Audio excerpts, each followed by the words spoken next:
at almost the exact moment supplies were most urgently needed. Whatever informal ferry crossings the town relied on to move people and goods across the two rivers were rendered useless or dangerous by the current, cutting the settlement off from the overland trails that connected it to older, better supplied towns further east. Mail and news traveled slowly under the best of circumstances in a state this young, and during the flood weeks that pace slowed further still, leaving the settlement to manage its own emergency with whatever labor and materials were already on hand, rather than anything that could be brought in quickly from outside. What made the flood especially hard on the young town was not simply how high the water rose, but when it arrived.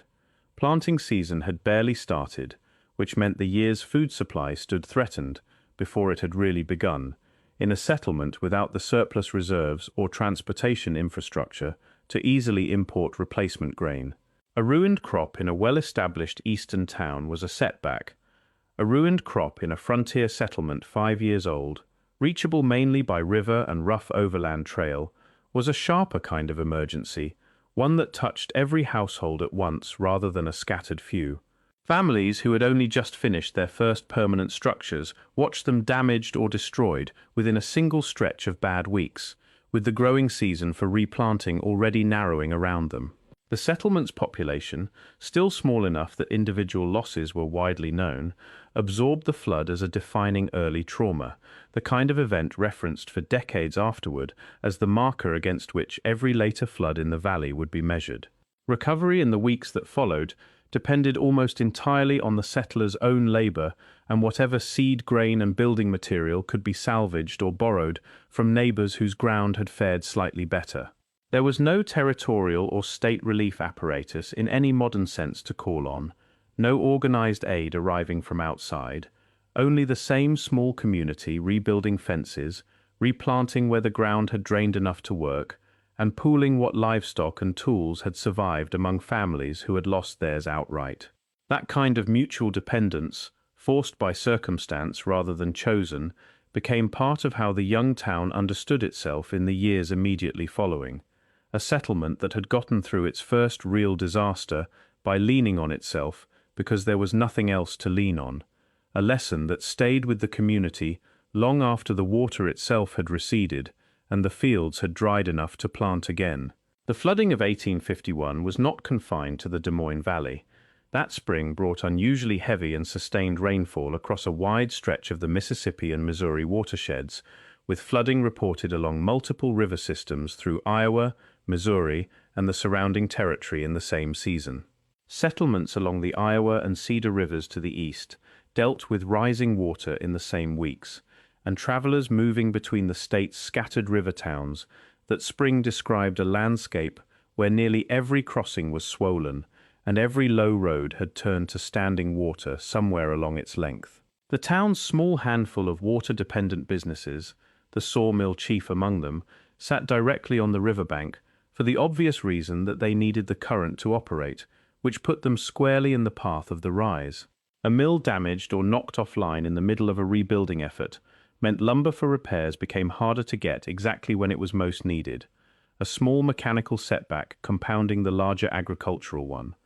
This matters for understanding what happened at the river junction, because it was not a freak local downpour. It was the hydrology of an entire regional watershed, responding to a season of saturated ground and repeated heavy rain,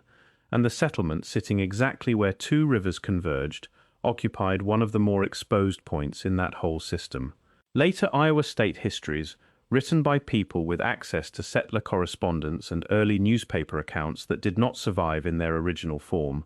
consistently single out 1851 as the flood that first taught the young state what its rivers were capable of doing across an extended wet season rather than a single dramatic storm. The town rebuilt the way frontier towns generally did, because abandoning ground that remained, flood aside, some of the best agricultural land in the new state, made little practical sense to people with few other options. Families who had lost cabins built again, often a little further back from the water's immediate edge, though the pull of the rich bottomland soil meant that retreat from the river was never as complete as hindsight would suggest it should have been. Within a handful of years, the settlement had grown enough and gained enough political standing among Iowa's competing towns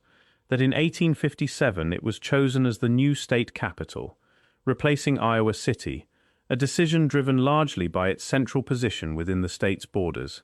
As settlement pushed steadily westward, and Iowa City's location on the eastern edge came to look increasingly inconvenient for a legislature meant to represent the whole territory. The town formally dropped fort from its name around the same period, becoming simply Des Moines, shedding the last piece of its military origin just as it took on its new role as seat of government. A town that had nearly drowned in its own infancy became, within a single decade, the seat of state government, an arc that says something about how quickly a land-hungry frontier settlement could recover from a disaster that would have ended an older, more established community outright.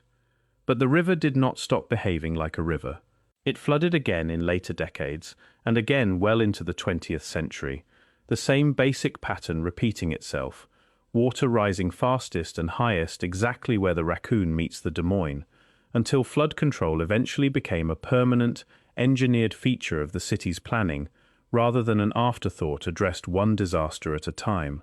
What the floodwaters of 1851 and the recurring floods that followed also did, less visibly than the damage to cabins and crops, was work on the riverbanks and bluffs themselves, cutting into terraces that had stood largely undisturbed since long before the fort was ever built. Those terraces were not empty ground. Iowa, by the time professional surveyors began systematically documenting the state's earthworks in the early 20th century, was estimated to have once held many thousands of low mounds spread across its major river valleys, the Mississippi, the Iowa, the Cedar, the Missouri, and the Des Moines among them, most of them dating to the broad span of time